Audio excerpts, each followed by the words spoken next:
Shalom Bapak Ibu yang dikasih oleh Tuhan. Shalom yang ada di rumah-rumah dan semuanya. Kayaknya sudah lama saya tidak mengajak Bapak Ibu sekalian untuk mengangkat Alkitab ini. Mari kita proklamirkan Alkitab ini karena hari ini kita akan dengarkan firman Tuhan. Kata bersama saya, ini firman Tuhan, aku akan dengarkan dengan sungguh-sungguh. Dan firman ini akan mengubahkan seluruh kehidupanku. Haleluya. Amin. Katakan bersama saya lagi visi yang Tuhan berikan kepada gereja kita. Aku dipanggil oleh Tuhan Yesus untuk menjadi seperti sungai dalam Yeskel 47, sungai yang mengalir menjadi berkat bagi keluargaku, bagi orang sekitarku, bagi lingkunganku, dan bagi kotaku. Tetapi aku harus semakin dalam berjalan bersama Tuhan Yesus. Setiap kita yang mau katakan bersama-sama, amin. Haleluya. Bapak Ibu yang dikasih oleh Tuhan, kita ini sekarang sudah memasuki minggu yang ke-10 ibadah online. 10 minggu sudah, ditambah lagi dengan beberapa ibadah di tengah minggu. Ibadah mulai dari Paskah, saudara, Jumat Agung, kenaikan Tuhan, bahkan nanti perayaan Pantekosta. Nah Bapak Ibu yang dikasih oleh Tuhan, saya mau ajak Bapak Ibu untuk lihat, boleh ditayangkan PowerPoint-nya. Saya kasih tahu untuk nama Welcome to the New Normal. Selamat datang di yang namanya kenormalan. Nah Bapak Ibu yang dikasih oleh Tuhan, normal yang baru. Karena kita ini sudah 10 minggu ibadah online dan kehidupan kita sudah 10 minggu ini kita berjaga-jaga, kita diam di rumah, semuanya serba online.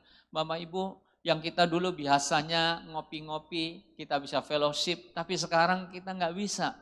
Kita saling curiga, kita saling berjaga-jaga, jangan-jangan, dan semuanya jadi berubah.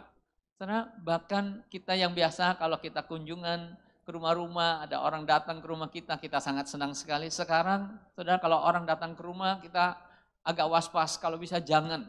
Semuanya sekarang serba berbeda. Lalu sekarang kalau mau pesan makanan semua online, lalu mungkin ada juga yang hati-hati, membuka bungkusannya, lalu bungkusnya mungkin 2 lapis dan sebagainya, dibuang atau disemprot, semuanya serba berbeda. Mau masuk semuanya berbeda. Sekarang pergi jauh-jauh, habis pulang langsung cepat-cepat ganti, mandi dan sebagainya. Nah ini berlangsung berminggu-minggu. Kata orang, biasanya kalau sudah hal kebiasaan itu dilakukan selama 21 hari berulang-ulang, maka itu menjadi kebiasaan. Nah kita ini sudah lebih dari 10 minggu. Jadi akhirnya ini menjadi suatu kebiasaan. Saudara, setiap kita pergi pakai masker. Biasanya kita suka untuk didoakan, ditumpangin tangan. Sekarang nggak bisa lagi. Bahkan 2 kali pemberkatan pernikahan di tempat ini yang boleh hadir cuman orang tua, kedua belah pihak, saudara. Lalu mungkin 1 fotografernya atau 2.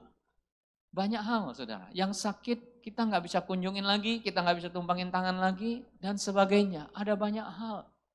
Bahkan yang mengalami kematian di hari-hari COVID-19 ini. Orang nggak bisa datang, saudara. Dan orang datang semuanya dalam keadaan yang berjaga-jaga. Semuanya serba cepat. Kita pergi kemana-mana, belanja, semuanya cepat. Lalu langsung pulang. Nah Bapak Ibu yang dikasih oleh Tuhan, lama-lama ini menjadi suatu kenormalan. Kita nggak bisa berfellowship, kita nggak bisa keluar, anak-anak sekolah online. Nah Bapak Ibu yang dikasih oleh Tuhan, ini juga sangat berbahaya. Kalau new normal ini, kebiasaan baru yang akhirnya menjadi normal ini terbiasa, akhirnya kita ini serba curiga sama orang lain dan semuanya. Lalu bagaimana dengan anak-anak kita? Jadi saya percaya Bapak Ibu, kita ini harus hati-hati. Bukankah melalui keadaan seperti ini betul-betul menuju akhir zaman yang Tuhan bilang, kasih kebanyakan orang dalam Matius 24 ayat 12 akan menjadi dingin.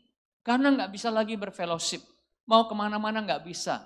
Mau kunjungan kadang ke orang tua, apalagi ini sekarang zaman liburan, Idul Fitri, bahkan orang mau pulang ke rumah nggak bisa, saudara. Orang tuanya nggak mau terima. Bahkan banyak hal, kunjungan nggak bisa, saudara. Jadi lama-lama Alkitab memang bilang kasih kebanyakan orang akan menjadi dingin. Nah, oleh sebab itu Bapak Ibu yang dikasih oleh Tuhan, kita ini sebagai anak Tuhan, kita ini harus berhati-hati. Kita nggak bisa mengalir, mengikuti new normal ini dengan segalanya, tetapi kita ini harus betul-betul mempersiapkan diri, kesungguhan kita dalam mengikuti Tuhan. Nah Bapak Ibu yang dikasih oleh Tuhan, minggu ini, minggu adalah persiapan untuk perayaan Pantekosta minggu depan. Pantekosta yang pencurahan Roh Kudus. Jadi Bapak Ibu, ini adalah kesempatan kita untuk betul-betul mempersiapkan diri kita, Bapak Ibu, memasuki masa yang dikatakan dimensi yang baru, yang dikatakan new normal ini, normal yang baru. Jadi kita ini betul-betul jangan sampai kita kelewatan, akhirnya kita sama seperti orang dunia. Nah, Bapak Ibu yang dikasih oleh Tuhan, kita memasuki masa Pantekosta. Kalau Bapak Ibu lihat, itu kita sudah 10 minggu dari ibadah, ya, dari perayaan kelahiran Tuhan Yesus, lalu kemudian Tuhan Yesus Jumat Agung, lalu kemudian Yesus mati, lalu kemudian Yesus bangkit ke sorga. Lalu Alkitab bilang selama 40 hari Yesus menyatakan dirinya berulang-ulang untuk meyakinkan umatnya bahwa dia itu hidup. Apa yang dia katakannya itu akan terjadi. Lalu kemudian beberapa hari yang lalu, hari Kamis, kita merayakan hari kenaikan Tuhan Yesus ke sorga, itu hari ke-40, saudara.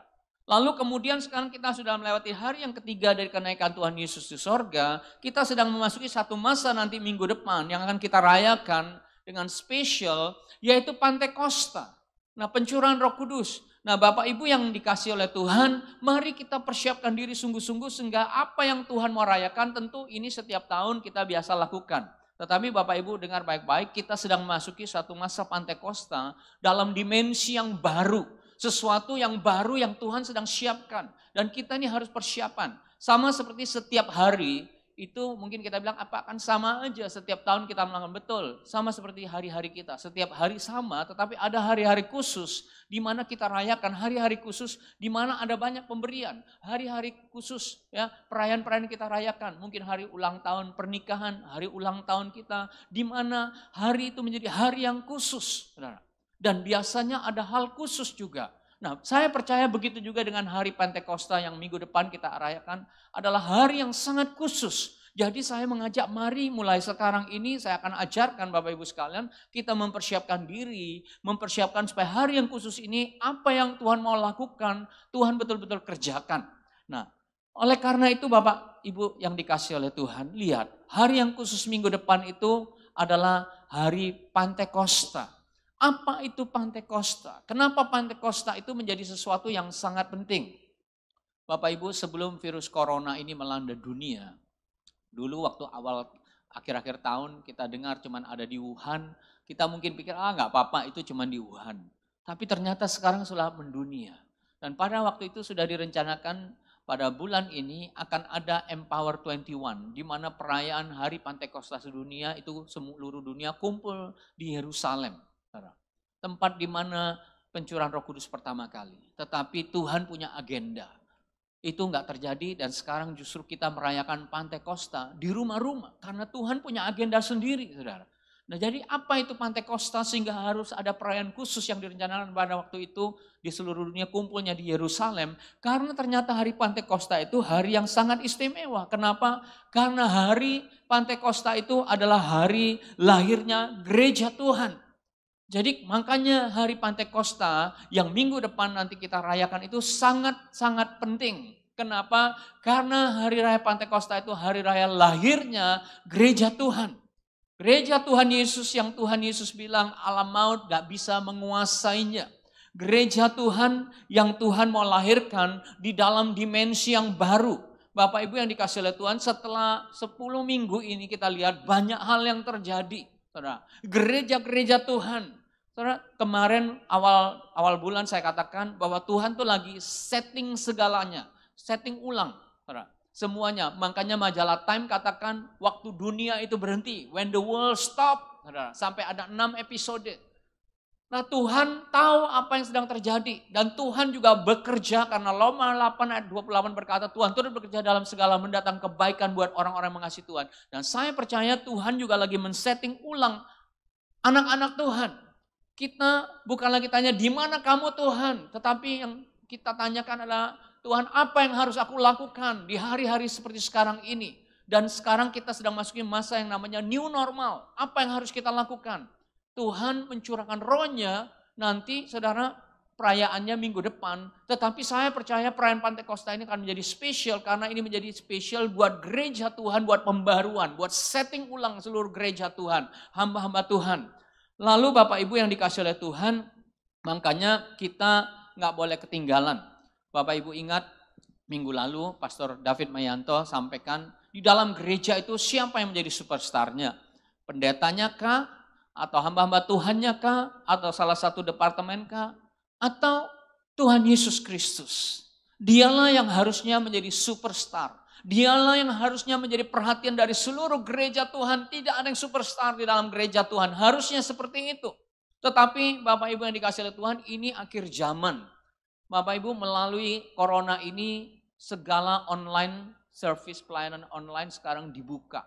Bapak Ibu bisa mendapatkan firman dari mana saja. Yang penting asal pulsanya banyak. Ada wifi, Bapak bisa. Tetapi justru disitulah ada bahayanya. Karena segala pengajaran, segala sesuatunya. Makanya saudara, ini waktunya juga Tuhan men-setting ulang segala sesuatunya sesuai dengan apa yang menjadi agenda Tuhan. Apa yang Tuhan mau di dunia ini. Dan kita ini harus belajar, saudara, untuk mempersiapkan diri lebih dalam lagi. Bukan mengalir, memasuki yang tadi namanya new normal. Yang akhirnya kasih kebanyakan orang menjadi dingin.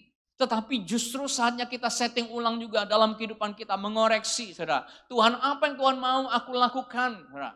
Dan Tuhan, saudara lihat, Tuhan ingatkan di dalam Lukas 5:37. Demikian juga tidak ada seorang pun mengisikan anggur yang baru ke dalam kantong kulit yang tua. Karena jika demikian anggur yang baru itu akan menggoyahkan kantong itu dan anggur itu akan terbuang dan kantong itu pun hancur. Tetapi anggur yang baru harus disimpan dalam kantong yang baru pula.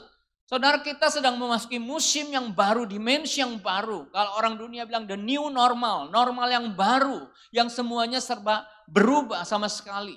Dan kita sebagai anak Tuhan juga adjust di dalamnya, tetapi saudara, hati kita ini harus diperbarui. Kita ini harus mengikuti apa yang Tuhan mau, saudara. Makanya usaha kita, pekerjaan kita, pelayanan kita, kehidupan kita, keluarga kita, saudara, mengikuti apa yang Tuhan mau. Dan nanti minggu depan perayaan di mana anggur yang baru itu diperingati, dicurahkan oleh Tuhan. Tetapi ada bahayanya. Ayat 39 bilang begini, dan tidak seorang pun yang telah minum anggur tua ingin minum anggur yang baru, sebab ia akan berkata anggur yang tua itu baik. Tetapi ternyata sudah diingatkan, ternyata yang namanya perubahan itu tidak semua bisa mengikutinya. Termasuk juga gereja Tuhan. Termasuk juga kita selalu mengingat hal-hal yang lama. Padahal Tuhan bilang kalau anggur baru, Tuhan mau curahkan berkat yang baru. Keadaan memang seperti ini. Kita diminta untuk mengikuti apa yang Tuhan mau. Lalu kita ini harus betul-betul setting hati kita kepada Roh Kudus. Dan Roh Kudus akan memimpin kita ke hal-hal baru yang Tuhan mau. Termasuk cara kita berusaha, cara kita bekerja, cara kita melayani, cara kita bergereja, cara kita hidup, cara kita berbisnis. Untuk mengikuti anggur yang baru yang Tuhan curahkan ini. Tetapi kita harus siapkan kantong yang baru. Tetapi Alkitab bilang banyak orang segan atau enggak mau karena sudah menyicipi anggur yang lama.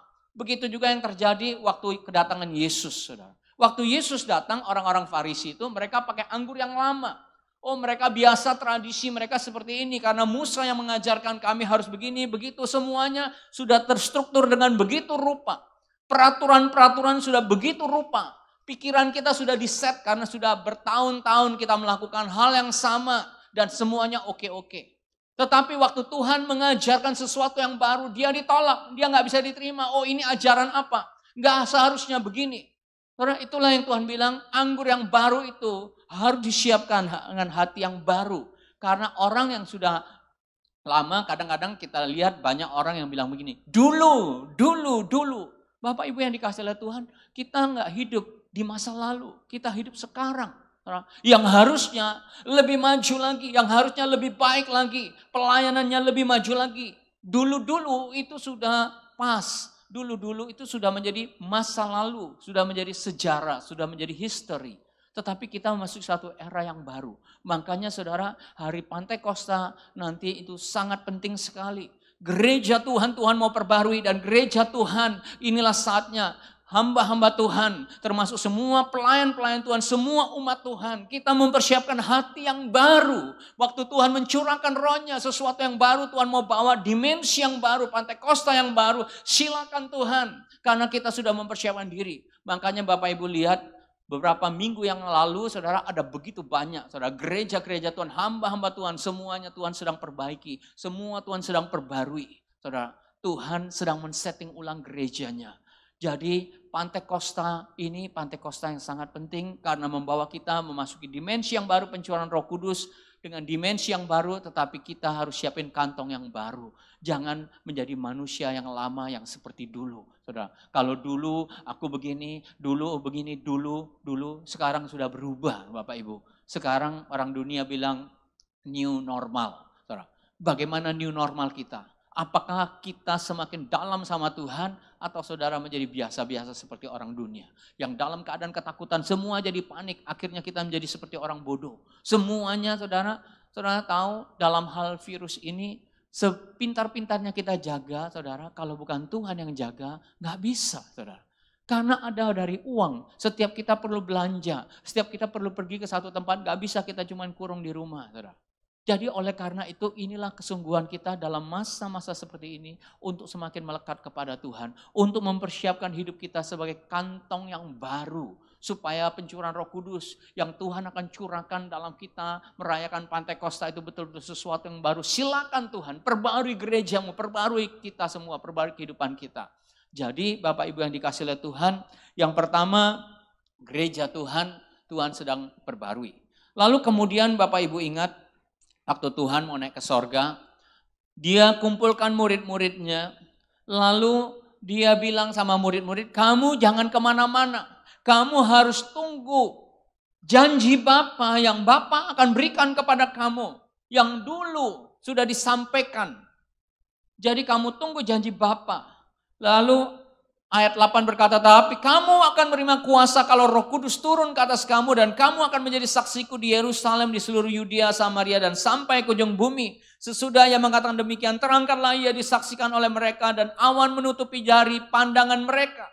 Lalu sebelum naik ke surga, Tuhan Yesus ingatkan, nanti aku akan mencurahkan Roh Kudusku kepadamu. Dan itulah hari Pantekosta. Jadi Bapak Ibu yang dikasih oleh Tuhan, hari Pantekosta itu yang kedua saudara adalah hari di mana Tuhan Yesus punya pelayanan secara fisik di dunia itu sudah selesai. Dan sekarang Tuhan Yesus naik ke sorga dan Tuhan bilang, aku akan mencurahkan Roh Kudusku. Jadi Bapak Ibu yang dikasih oleh Tuhan, hari Pantekosta itu hari di mana dimulainya pelayanan Allah Roh Kudus. Pribadi Allah yang ketiga mulai dinyatakan ke dalam dunia. Bapak Ibu yang dikasih oleh Tuhan, kita nih setiap kali doakan, kita panggil Bapa, kita panggil Yesus. Lalu kita tahu ada kuasa Roh Kudus yang bekerja. Jadi Allah Tritunggal punya waktu. Kalau Bapak Ibu baca di dalam perjanjian lama pun, waktu penciptaan Kejadian 1 ayat 1, pada mulanya Allah menciptakan langit dan bumi. Bumi belum berbentuk dan kosong, gelap gulita menutupi samudera raya dan Roh Allah melayang-layang di atas permukaan air. Jadi Roh Kudus dari penciptaan itu sudah ada di situ, saudara. Tetapi kemudian ada firman, berfirmanlah Allah, semuanya jadi. Lalu waktu Allah memperkenalkan dirinya kepada Musa, Musa tanya, siapakah kamu? Tuhan katakan, I am is I am. Lalu Tuhan kasih namanya sebagai Yahweh. Itulah Bapa di surga, saudara. Zaman eranya Bapa di surga yang berbicara langsung kepada umatnya pada waktu itu. Makanya Musa nggak bisa melihat Tuhan. Dia cuma bisa lihat semak yang terbakar. Lalu Musa bilang, boleh nggak aku lihat kamu? Tuhan bilang, nggak ada orang yang bisa lihat aku yang selamat. Jadi waktu Musa minta, Tuhan tunjukkan wajahmu. Tuhan bilang, nggak bisa. Lalu Tuhan taruh Musa di balik batu karang. Lalu Tuhan jalan. Lalu Musa cuma lihat bagian belakangnya. Karena kemuliaan Bapa di sorga begitu luar biasa. Tetapi dalam perjanjian lama sebenarnya sudah disiapkan bahwa nanti akan lahir menjadi manusia, disebut Immanuel, dipanggil Mesias, anak Allah yang hidup. Lalu keluarlah perjanjian baru di mana Yesus dilahirkan, Immanuel. Maria mengandung dengan cara yang luar biasa, saudara. Bukan benih manusia tetapi benih Allah Roh Kudus. Lalu Yesus lahir. Lalu zaman Yesus dimulai, perjanjian baru. Sampai kemudian Yesus naik ke sorga. Sekarang Tuhan bilang, inilah Allah Roh Kudus. Bapak Ibu lihat, kita ini Matius 3 ayat 16. Sesudah dibaptis, Yesus segera keluar dari air. Ada Yesusnya, Yesus dari baptis. Lalu kemudian di situ dikatakan, dan pada waktu itu juga langit terbuka dan ia melihat Roh Allah seperti burung merpati turun ke atasnya. Roh Kudus, Roh Allah seperti burung merpati turun ke atasnya. Jadi ada sesuatu yang bisa dilihat. Ini Yesus, lalu ada burung, lalu kemudian ada suara dari sorga. Itulah suara Bapa di sorga. Jadi dari Alkitab, kalau orang tanya apa itu Allah Tritunggal di mana? Saudara, memang tidak langsung ditulis Tritunggal, tetapi dari kejadian ini saudara bisa lihat dari perjanjian lama, perjanjian baru. Bahkan Matius 28 ayat 19, Alkitab berkata, karena itu pergilah jadikanlah semua bangsa muridku dan baptislah mereka dalam nama Bapa dan Anak dan Roh Kudus. Jadi ternyata Tuhan Yesus pun mengajarkan, ada Bapa, Putra, dan Roh Kudus. Orang sering menggambarkan Tritunggal itu bekerjanya seperti ini. Bapa di sorga itu sebagai seorang arsitektur. Lalu Yesus itu, Putra itu seperti cornerstone-nya. Batu yang dibangun atau headmasternya. Pengawasnya yang membangun bahkan bahan-bahan bangunannya. Itu Yesus. Tetapi Roh Kuduslah yang menyusun bahan-bahan bangunan itu. Tetapi mereka tetap satu. Bapak Ibu yang dikasih oleh Tuhan. Lalu ingat gak, Tritunggal ini memang tidak mudah. Itulah sebabnya dari awal supaya umat Tuhan tidak bingung. Israel itu diajarkan yang beberapa minggu yang lalu saya ajarkan. Shema Israel, dengarkanlah Israel. Bahwa dikatakan Tuhan itu Allah kita, Tuhan itu Esa. Supaya orang Israel itu tidak punya cabang bahwa Tuhan itu tiga. Tidak Bapak Ibu. Tuhan itu Esa. Dalam keesaan itu ternyata ada 3 pribadi. Dan Tuhan punya waktu karena otak kita nggak bisa dengan gampang menerimanya perlahan-lahan. Ada waktu yang berjalan. Jadi Bapa di sorga, lalu zamannya Yesus, lalu kemudian mulai masuki zamannya Roh Kudus. Jadi Bapak Ibu yang dikasih oleh Tuhan, sekarang yang beserta dengan kita itu adalah Allah Roh Kudus. Tapi mereka adalah Allah yang Esa. Lalu kemudian itulah yang Yesus ajarkan. Yesus bilang seperti ini. Waktu dia kumpul dengan murid-muridnya, Yohanes 16 ayat 7, namun benar yang kukatakan ini kepadamu, adalah lebih berguna bagi kamu jika aku pergi. Sebab jikalau aku tidak pergi, penghibur itu tidak akan datang kepadamu. Tetapi jikalau aku pergi, aku akan mengutus dia kepadamu. Bapak Ibu yang dikasih oleh Tuhan, kita pikir, aduh zaman Tuhan Yesus, kalau bisa kita hidup zaman Yesus. Yesus bilang tidak. Punya masanya. Dan Yesus bilang lebih baik aku pergi. Karena Yesus itu turun itu sebagai manusia fisik. Bapak Ibu. Dia turun ke dunia menjadi manusia bayi yang tidak berdosa, hidup mengajarkan. Lalu kemudian dia berjalan kiri kanan, orang bisa lihat dia secara fisik. Lalu Tuhan bilang lebih berguna kalau aku pergi. Sebab jikalau aku tidak pergi, penghibur itu tidak akan datang. Jadi Roh Kudus itu disebut sebagai comforter. Disebut penghibur. Dialah yang tinggal bersama kita, dialah yang menguatkan kita. Dikatakan kalau aku pergi, maka aku akan mengutus kamu, mengutus dia kepada kamu. Jadi Bapak Ibu lihat dari situ sudah lihat suatu perbedaan. Sekarang masanya, eranya Roh Kudus. Eranya masa Pantekosta ini. Di mana Roh Kudus yang bekerja saat ini. Lalu Alkitab ingat gak, waktu selama 40 hari sebelum Yesus naik ke sorga, tiba-tiba Yesus secara fisik datang, masuk ke dalam ruangan di mana muridnya, di situ ada Thomas yang gak percaya kalau Yesus pernah datang. Dia bilang, kecuali kalau aku menunjukkan tanganku ke dalam lubang bekas paku. Lalu beberapa hari kemudian Yesus datang lagi. Dan Yesus panggil Thomas, buktikan kalau aku memang Tuhan. Cucukkan tanganmu di lambungku dan di tanganku ini. Jarinya. Dan langsung Thomas itu bertobat. Thomas bilang, ya Tuhan ampuni aku percaya. Ampuni aku ya Tuhan. Lalu Tuhan bilang begini, diberkatilah orang yang percaya tanpa melihat. Bapak Ibu yang dikasih oleh Tuhan, lalu Yesus secara fisik, itu 40 hari. Lalu kemudian setelah hari ke-40 Yesus naik ke sorga, lalu dia mencurahkan rohnya pada hari Pentakosta.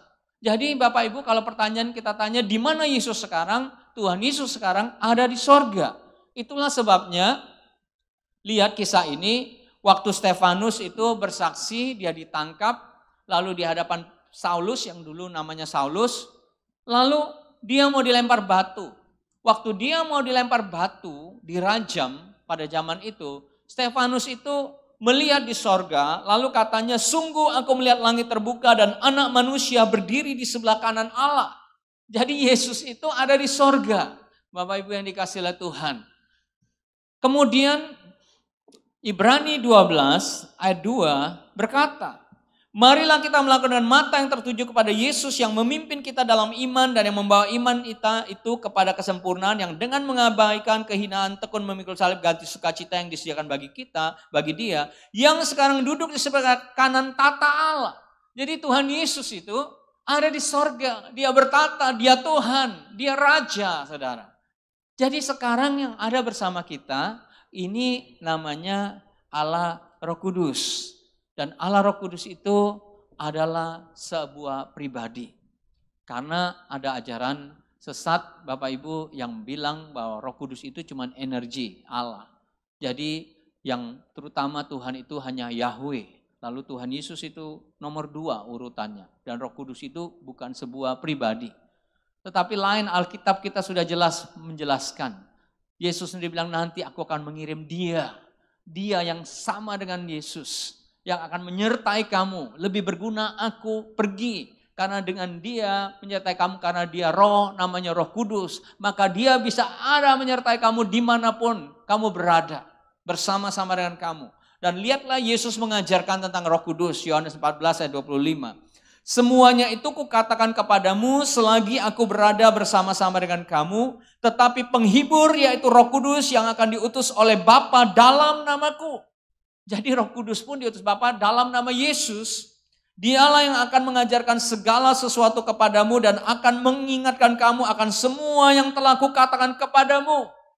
Jadi Bapak Ibu yang dikasih oleh Tuhan, betapa pentingnya kita sebagai umat Tuhan memasuki Minggu Pantekosta ini, saudara, untuk mengingat pekerjaan daripada Roh Kudus dan bukan mengingatnya, bahkan kita mulai sesuatu yang baru yang selama ini mungkin kita pikir oh, kita nggak betul-betul mengenal pribadi Allah Tritunggal yang ketiga yang namanya Roh Kudus yang lemah lembut ini. Nah, Bapak Ibu dikatakan di sini dia adalah penghibur. Dalam bahasa aslinya penghibur itu diterjemahkan the advocate. Bapak Ibu tahu advocate itu adalah advokat dalam bahasa Indonesia. Artinya apa? Pengacara. Pengacara itu tugasnya mempertahankan, membela kita di dalam sebuah pengadilan. Bapak Ibu yang dikasih oleh Tuhan, jadi kita perlu menyadari bahwa betul-betul kita ini sangat membutuhkan Roh Kudus. Yang selama ini mungkin kita acuh nggak acuh.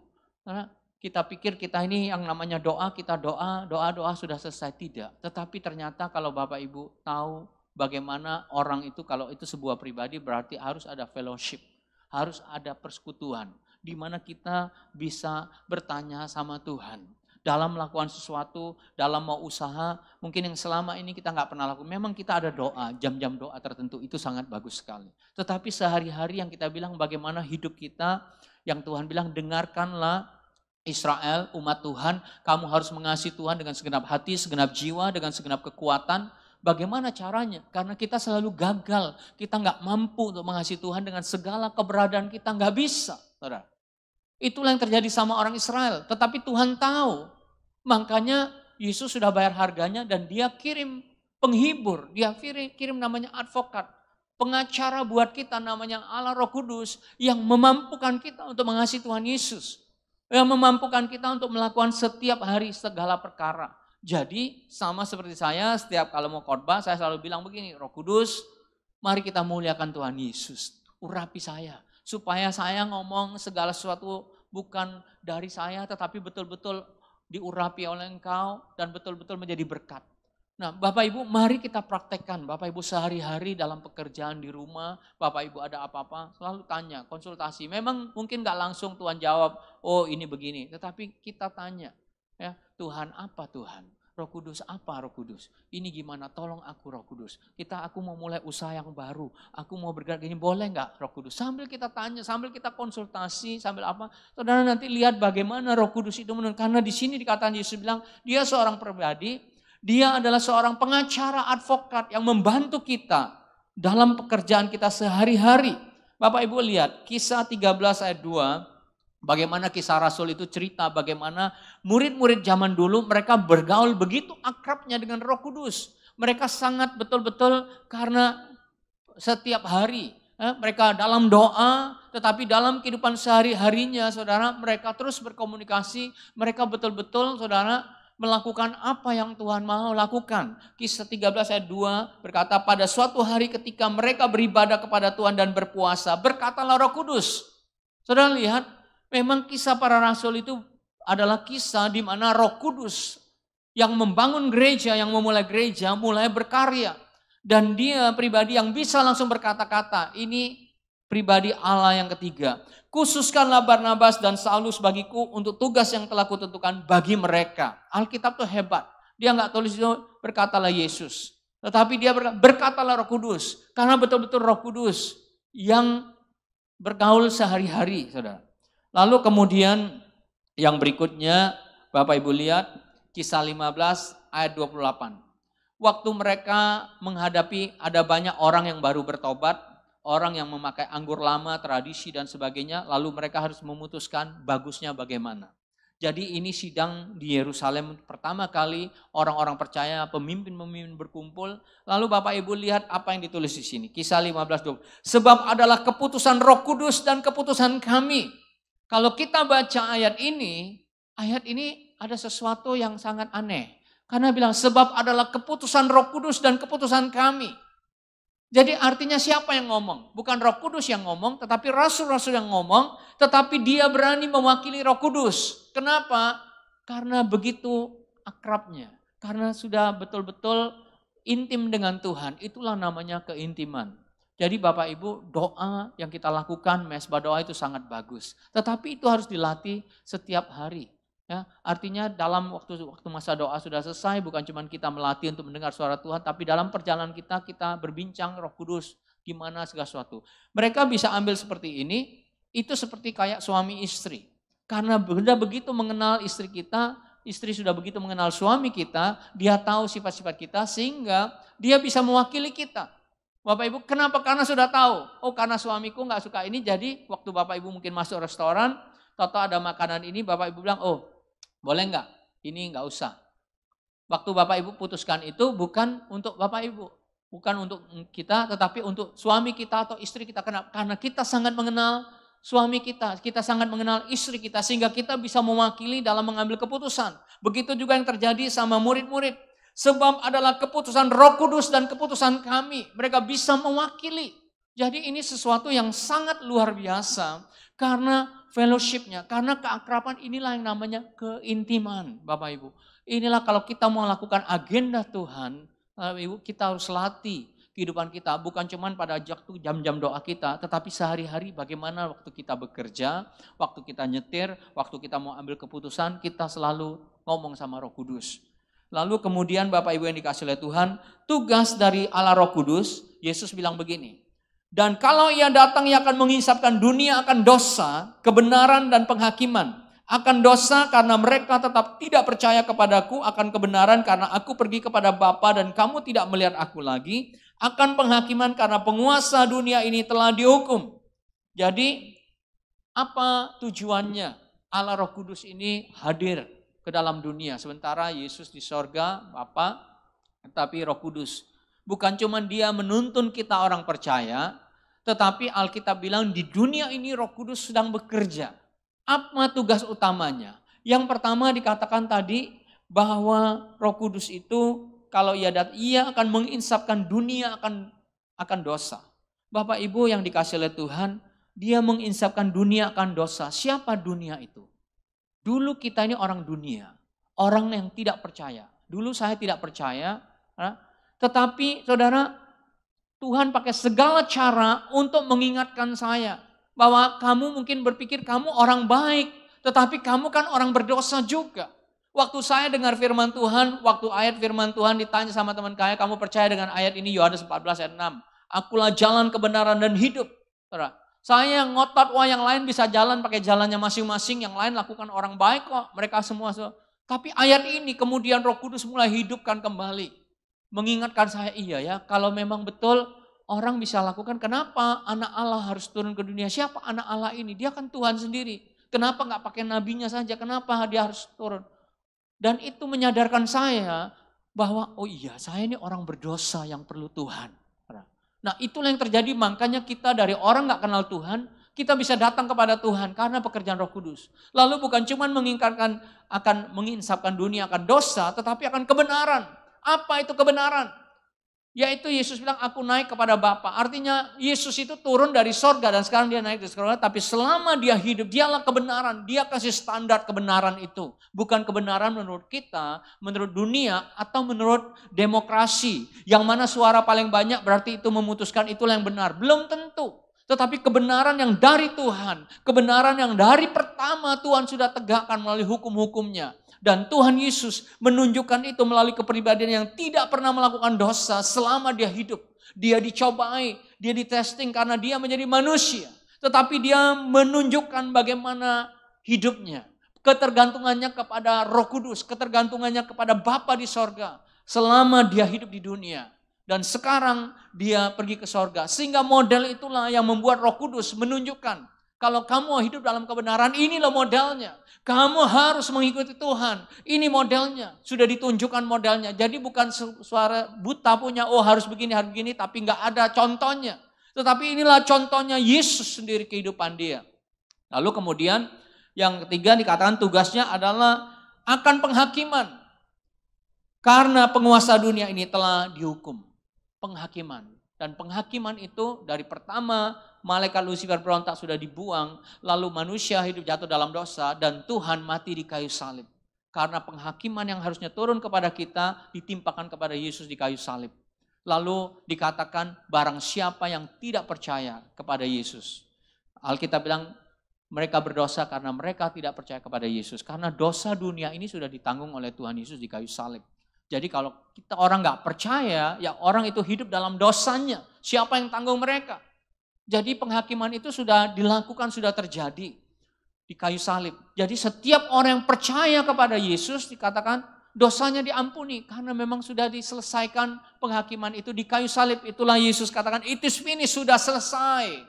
Jadi saudara lihat Roh Kudus mengingatkan, mengajarkan kita untuk melakukan apa yang Tuhan Yesus sudah lakukan. Dan untuk mengingatkan kita bahwa kalau kita berdosa, kita minta ampun, Tuhan pasti ampuni. Kenapa? Karena penghakiman itu sudah terjadi 2000 tahun lalu di kayu salib. Sehingga kita bisa hidup merdeka, kita bisa hidup mengikuti Tuhan Yesus dengan sungguh-sungguh. Lalu kemudian Bapak Ibu yang dikasih oleh Tuhan, saudara lihat Yesus ajarkan lagi tentang Roh Kudus. Masih banyak hal yang harus kukatakan kepadamu, tetapi sekarang kamu belum dapat menanggungnya. Selama Yesus hidup di dunia, ternyata ada banyak hal yang Tuhan ingin ajarkan kepada murid-muridnya. Tetapi Tuhan tahu kemampuan muridnya juga terbatas. Tapi tunggu nanti. Kalau nanti aku sudah naik ke sorga, aku kirim namanya Roh kebenaran, Roh Kudus itu, dia akan menuntun kamu, dia akan mengajarkan kamu, dia akan membukakan rahasia. Bahkan dikatakan, tetapi sekarang kamu belum dapat menanggungnya. Tetapi apabila ia datang, yaitu Roh kebenaran, ia akan memimpin kamu ke dalam seluruh kebenaran. Sebab ia tidak akan berkata-kata dari dirinya sendiri, tetapi segala sesuatu yang didengarnya, itulah yang akan dikatakannya. Dan ia akan memberitakan kepadamu hal-hal yang akan datang. Hal-hal yang akan datang. Makanya Bapak Ibu yang dikasih oleh Tuhan, mari di dalam dimensi yang baru ini, saudara, kita mempersiapkan hati kita. Roh Kudus dalam diri kita ini, kita betul-betul harus bergaul akrab dengan dia. Kita membaca firman, kita ngobrol, Bapak Ibu, bahkan hal-hal yang akan datang. Hal-hal ini kita nggak mengerti. Mau buka usaha yang bagaimana. Karena kita nggak tahu apa yang terjadi. Tapi di sini kata Roh Kudus itu tahu hal-hal yang akan datang. Jadi biarlah ini menjadi kebiasaan kita setiap hari melangkah keluar rumah, melangkah kemana, kita mulai ngobrol. Kita mulai merasakan, oh ya Tuhan kamu ada. Karena janji Yesus bilang Roh Kudus akan menuntun kamu. Lihat ayat 14. Ia akan memuliakan aku sebab ia akan memberitakan kepadamu apa yang diterimanya daripadaku. Tuhan Yesus bilang Roh Kudus itu akan memuliakan aku. Jadi waktu saudara bergaul segala dengan akrab dengan Roh Kudus, dengan apa dalam kehidupanmu sehari-hari, maka buah Roh Kudusmu pasti akan mengalir. Maka kehidupanmu pasti akan menjadi seperti Yesus. Kenapa? Karena Roh Kudus. Roh Kudus dikatakan ayat 15, segala sesuatu yang Bapa punya adalah aku punya, sebab itu aku berkata, ia akan memberitakan kepadamu apa yang diterimanya daripadaku. Jadi tugas Roh Kudus itu memuliakan Tuhan Yesus. Lalu lihat, sekarang eranya Roh Kudus, di mana kita dipimpin, dituntun supaya hidup kita itu selaras dengan Tuhan. Apa yang Tuhan mau, untuk bisa mengasihi Tuhan dengan segala keberadaan kita, mencintai Tuhan Yesus. Lalu kemudian Bapak Ibu yang dikasihi oleh Tuhan, Roh Kudus itu mau tinggal di dalam diri kita. Bagaimana caranya? Waktu kita terima Yesus, Roh Kudus itu sudah ada dalam diri kita. 1 Korintus 6 ayat 19 berkata, atau tidak tahukah kamu bahwa tubuhmu adalah bait Roh Kudus yang diam di dalam kamu, Roh Kudus yang kamu peroleh dari Allah, dan bahwa kamu bukan milik kamu sendiri. Mari kita menyadari di masa-masa yang sukar ini, kita harus betul-betul tinggal, dan Roh Kudus itu betul-betul harus semakin membuat Yesus itu semakin bertambah-tambah dalam hidup kita, dan kita semakin berkurang-kurang dan menyadari kalau tubuh kita ini bait Allah. Jadi hidup kita ini harus betul-betul selaras dengan Tuhan. Dikatakan bahwa dan jika roh Dia yang telah membangkitkan Yesus dari antara orang mati diam di dalam kamu. Jadi jelas-jelas ayat ini mengatakan Roh Kudus itu diam di dalam kita. Roh Kudus yang diam di dalam kita yang akan memuliakan Yesus. Yang mau memakai hidup kita untuk meninggikan Tuhan. Dan semakin kita bergaul akrab dengan Roh Kudus, maka semakin Yesus yang akan dimuliakan. Nah, sebagai penutup, Bapak Ibu, saya ingin mengajak Bapak Ibu membuka kitab Efesus 4. Efesus yang keempat.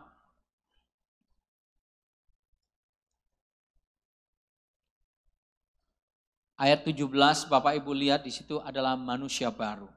Sekarang kita tahu bagaimana kita belajar sehari-hari. Roh Kudus itu tinggal bersama kita dalam keadaan yang sukar seperti sekarang ini. Bapak Ibu mungkin usahamu, pekerjaanmu, atau mungkin kau sedang sakit. Tapi sekarang kita belajar. Kita berdoa, kita baca firman Tuhan. Tetapi sehari-hari kita bergaul dengan Roh Kudus. Ngomong sama Roh Kudus. Ajakin dia, karena dia mau menuntun kita. Lalu apa yang membuat Roh Kudus itu seringkali nggak bisa bekerja dalam diri kita. Dia sudah ada. Waktu pertama kali kita terima Tuhan Yesus, dia hadir dalam diri kita. Rumah ini, tubuh kita ini menjadi bait daripada Roh Kudus. Tetapi kenapa kadang-kadang kita seringkali masih bisa salah jalan? Kadang-kadang kenapa kita kok buka usaha, kita bilang ini Tuhan, Tuhan, Tuhan, tapi sebenarnya bukan Tuhan, sebenarnya diri kita. Tetapi kenapa bisa demikian? Saudara lihat, orang-orang dulu waktu kita belum kenal Tuhan, kita bisa hidup serampangan. Gak ada yang tegur kita, gak ada yang ngomongin kita. Kita hidup suka-suka kita, lalu giliran pada saatnya waktu di mana kita harus membawa persembahan, wah kita membawa persembahan seolah-olah kita sudah berbuat baik. Kita kayaknya menghormati Allah yang kita sembah. Tapi dosa jalan terus, kehidupan kita jalan terus, kesalahan kita jalan terus. Kita masih ribut-ribut, keluarga, suami, istri masih ribut terus, segala sesuatu masih jalan terus, ibadah jalan terus. Nah ini gak mungkin terjadi kalau saudara mengizinkan Tuhan Yesus bekerja. Kenapa? Bapak Ibu yang dikasih oleh Tuhan, coba ditayangkan.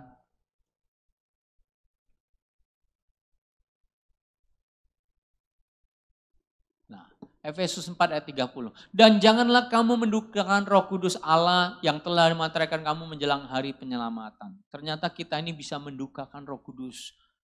Karena Roh Kudus itu roh yang lemah lembut. Saudara ingat, Yesus itu ada di sorga. Sekarang bersama kita adalah Roh Kudus yang begitu peka sebagai suatu pribadi yang mau bersama dengan kita.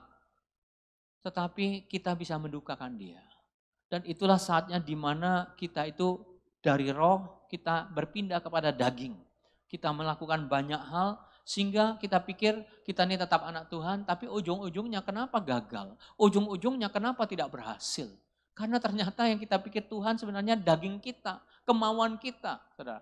Makanya di dimensi yang baru itu waktu hati kita diperbarui, waktu kita mulai bergaul erat dengan Roh Kudus, maka Bapak Ibu lihat dalam Efesus 4 ini saya bacakan. Sebab itu kukatakan dan kutegaskan ini kepadamu di dalam Tuhan. Jangan hidup lagi sama seperti orang-orang yang tidak mengenal Allah dengan pikirannya yang sia-sia. Ayat 18. Dan pengertiannya yang gelap jauh dari hidup persekutuan dengan Allah karena kebodohan yang ada di dalam mereka dan karena kedegilan hati mereka. Perasaan mereka telah tumpul sehingga mereka menyerahkan diri kepada hawa nafsu dan mengerjakan dengan serakah segala macam kecemaran. Tetapi kamu bukan demikian. Kamu telah belajar mengenal Kristus. Karena kamu telah mendengar tentang Dia dan menerima pengajaran di dalam Dia menurut kebenaran yang nyata dalam Yesus. Yaitu bahwa kamu berhubung dengan kehidupan kamu yang dahulu. Harus menanggalkan manusia lama yang menemui kebinasaannya oleh nafsunya yang menyesatkan. Supaya kamu diperbarui di dalam roh dan pikiranmu dan mengenakan manusia baru yang telah diciptakan menurut kehendak Allah di dalam kebenaran dan kekudusan yang sesungguhnya. Karena itu buanglah dusta dan berkatalah benar seorang kepada yang lain karena kita adalah sesama anggota. Apabila kamu menjadi marah, janganlah kamu berbuat dosa. Janganlah matahari terbenam sebelum padam amarahmu. Dan janganlah beri kesempatan kepada iblis. Orang yang mencuri, janganlah ia mencuri lagi. Tetapi baiklah ia bekerja keras dan melakukan pekerjaan yang baik dengan tangannya sendiri. Supaya ia dapat membagikan suatu kepada orang yang berkekurangan. Janganlah ada perkataan kotor keluar dari mulutmu. Tetapi pakailah perkataan yang baik untuk membangun di mana perlu. Supaya mereka yang mendengarnya beroleh kasih karunia. Dan janganlah kamu mendukakan Roh Kudus Allah yang telah memateraikan kamu menjelang hari penyelamatan. Segala kepahitan, kegeraman, kemarahan, pertikaian dalam fitnah hendaklah dibuang dari antara kamu. Demikian pula segala kejahatan. Tetapi hendaklah kamu ramah seorang terhadap yang lain. Penuh kasih mesra dan saling mengampuni. Sebagaimana Allah di dalam Kristus telah mengampuni kamu. Saudara lihat kenapa kehidupan kita itu menjadi tidak efektif, tidak efisien. Kenapa kita dalam berbisnis, kita dalam banyak hal pelayanan, dalam segala apa menjadi tidak efisien. Karena ternyata gampang sekali dari roh menuju ke daging. Pada waktu hal-hal ini masih kita lakukan. Pikiran kita masih pikiran lama. Anggur kita padahal anggur baru tapi kantong kita kantong lama. Makanya bocor. Makanya gak bisa bangkit, gak bisa maju. Kita masih banyak kegeraman, masih banyak gampang menghakimi orang. Tetapi dikatakan kemarahan, pertikaian, fitnah, bahkan perkataan kotor. Nah, ini manusia baru yang membuat Roh Kudus bisa mengajari kita, yang membuat kita bisa mendengarkan suara Dia untuk melakukan apa yang sesuai dengan kehendak Dia. Bapak Ibu yang dikasih oleh Tuhan, ini masa minggu depan Pantekosta, perayaan Pantekosta. Ini masa-masanya kita lebih dalam lagi berjalan bersama Roh Kudus untuk memuliakan Tuhan Yesus, mengasihi Tuhan Yesus dengan segenap hati, segenap jiwa dan segenap keberadaan kita untuk hidup berkenan di hadapan Dia. Masa sulit ini semuanya akan ada waktunya. Jangan sampai kita menjadi mengadjust diri kita menjadi new normal, kita mengikuti seperti dunia menjadi yang normal, yang biasa, yang seperti sekarang ini, yang artinya kasih kita semakin dingin. Sama Tuhan kita semakin gak percaya. Lalu kita kena goncangan masalah yang terjadi membuat kita undur. Tetapi kita ini harus balik lagi. Ada Roh Kudus. Roh Kudus yang membangkitkan Yesus dari kematian. Gak ada di dunia ini yang bisa melawan kematian. Tetapi Roh Kudus, kuasa Allah Tritunggal membangkitkan Yesus. Menunjukkan kalau Dia adalah Allah. Dan dikatakan kuasa itu sekarang ada tinggal di dalam kita. Kalau kuasa itu ada di dalam kita, apa yang kita takutin? Makanya Alkitab bilang di dalam kasih tidak ada ketakutan. Waktu kita belajar berjalan bersama dengan Tuhan, berjalan dengan Roh Kudus, dalam segala kehidupan kita, dalam usaha kita, kita tanya sama Dia, Tuhan ini bagaimana? Mungkin gak langsung dijawab oleh Tuhan, tapi Tuhan punya cara membuat kita menyelami, membuat kita mengerti. Kadang-kadang Tuhan izinkan kita melewati masa-masa sukar. Supaya iman kita bertumbuh. Supaya kita lebih mengenal Tuhan. Bukan secara picik, secara apa dalam pikiran kita. Tetapi melihat Allah yang lebih besar lagi. Bapak Ibu yang dikasih oleh Tuhan. mari kita sedang masuki era yang baru ini. Iman kita nggak boleh turun. Kehidupan kasih kita nggak boleh dingin. Kita bukan cuma diajarin banyak berdoa, tetapi doa yang membuat kita itu bisa berkomunikasi dengan Tuhan. Dua arah.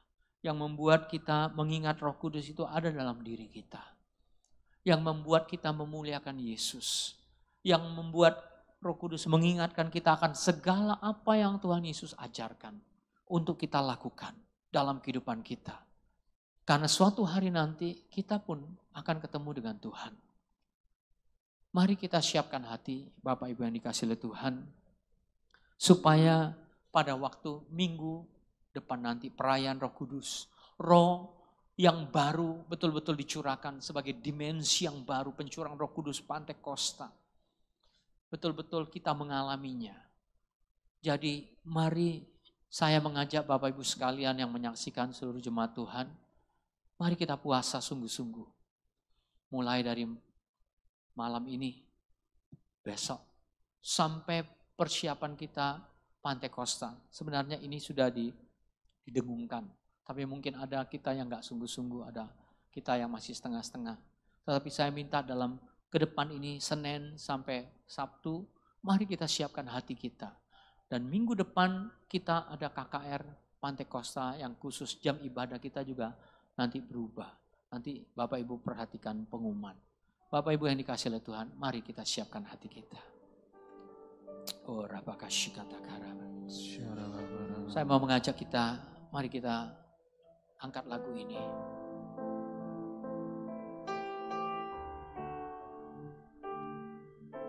Bila Rohmu bekerja, tak ada yang mampu menahannya. Pribadi nan agung dan mulia, tercurah tuh hati yang terluka. Bila Rohmu berkarya, hati yang keras dilembutkan. Tak ada yang mampu hentikan kuasa-Mu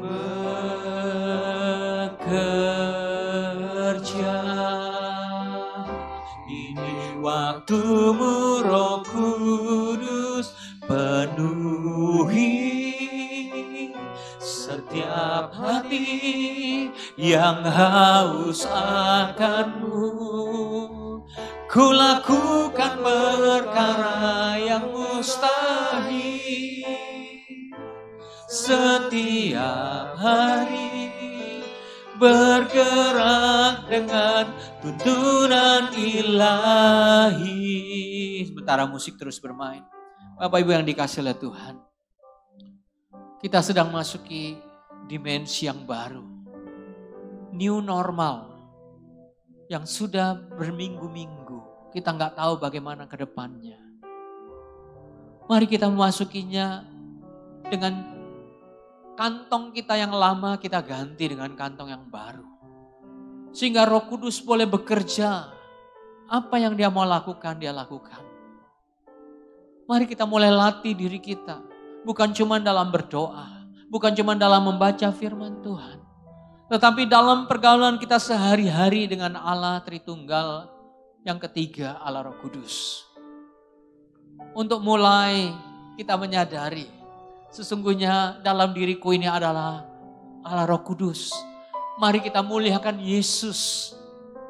Mari kita melakukan apa yang Tuhan Yesus ajarkan dan meninggikan Tuhan Yesus. Roh Kudus siap menolong kita. Dia dikatakan dia penghibur, dia advokat, dia pengacara, dia penolong kita, dia penasihat yang agung. Dalam pelayanan, bahkan dalam berkhotbah, saudara, setiap kali saya mau kasih Tuhan, minggu depan apa lagi Tuhan, minggu depan setiap hari saudara, saya ngomong, Tuhan apa Tuhan, saya gak ngerti, ini bagaimana keadaannya, keputusan apa yang harus diambil. Makanya ada banyak kadang keputusan yang terlalu cepat diambil ternyata salah. Karena kadang-kadang dari daging yang muncul. Tetapi saya juga belajar untuk semakin peka. Untuk mengizinkan Tuhan, Tuhan ini gerejamu. Tuhan izinkan segala sesuatu banyak yang terjadi. Apa yang Tuhan mau silakan Tuhan. Engkau yang semakin bertambah-tambah besar dan aku yang semakin kecil. Biarlah kiranya itu terjadi dalam hidup kita. Biar agenda kerajaan Allah kita lakukan. Dalam memulai usaha, dalam bekerja. Jangan lakukan hal yang sama. Dikatakan kantong yang lama, cara yang sama, berusaha yang sama, pikiran sama. Kadang-kadang pikiran kita bisa salah. Kita harus balik lagi kepada firman Tuhan, balik lagi Roh Kudus. Betul nggak? Boleh nggak? Kadang-kadang keinginan kita sudah begitu besarnya. Sehingga kita menerabas apa saja yang kita pikir inilah dari Tuhan. Padahal belum tentu. Tetapi kalau kita mau mengandalkan Roh Kudus, biar Dia yang mengajarkan kita. Untuk bertanya Tuhan, apa yang harus aku lakukan? Boleh enggak? Tuhan gampang untuk memberkati kita kalau Dia mau. Tapi Dia mau kita belajar untuk mengandalkan Tuhan, untuk dipakai oleh Tuhan. Supaya Yesus dimuliakan dalam kehidupan kita. Itu tujuannya. Kenapa Tuhan bilang aku naik ke sorga, aku akan mengutus Roh Kudus. Yang sama dengan aku, bahkan Dia akan lebih lagi karena Dia Roh Kudus.